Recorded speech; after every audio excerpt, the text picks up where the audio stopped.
Dia bukan ilmuwan laboratorium, bukan pula politisi, tapi namanya mendunia sebagai CEO Pfizer, perusahaan yang memproduksi vaksin COVID-19 pertama yang disetujui FDA. Albert Bourla, dokter hewan asal Yunani, memimpin perusahaan farmasi raksasa ini di tengah krisis global. Tapi, apakah dia benar-benar penyelamat umat manusia atau hanya pebisnis cerdas yang memanfaatkan peluang? Mari kita telusuri kisahnya.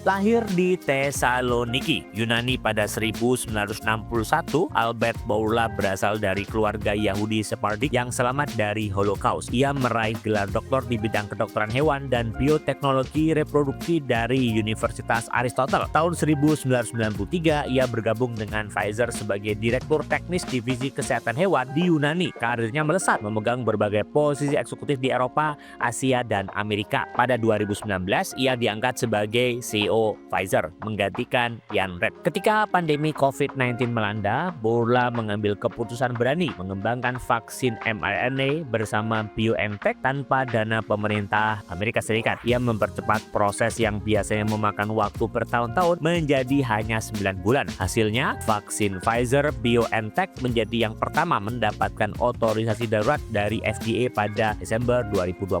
Bourla menekankan bahwa keputusan ini bukan didorong oleh keuntungan finansial semata, melainkan kebutuhan mendesak untuk menyelamatkan nyawa. Namun, kesuksesan ini tidak lepas dari kontroversi. Pfizer dikritik karena menetapkan harga vaksin yang tinggi, bahkan setelah menerima dana publik untuk pengembangan. Bourla juga menjual saham senilai 5,6 juta dolar pada hari pengumuman efektivitas vaksin, memicu tuduhan insider trading. Meskipun Pfizer menyatakan penjualan itu telah dijadwalkan sebelumnya. Selain itu, Pfizer menghadapi tekanan dari investor aktivis seperti Starboard Value yang menuntut perubahan strategi perusahaan pasca pandemi. Menanggapi kritik tentang aksesibilitas, pada 2022, Bourla meluncurkan Accord for a Healthier World, inisiatif untuk menyediakan 23 obat esensial Pfizer dengan harga produksi di 45 negara berpenghasilan rendah dan menengah. Pada 2023, program ini diperluas mencakup seluruh portofolio produk Pfizer. Namun tantangan tetap ada,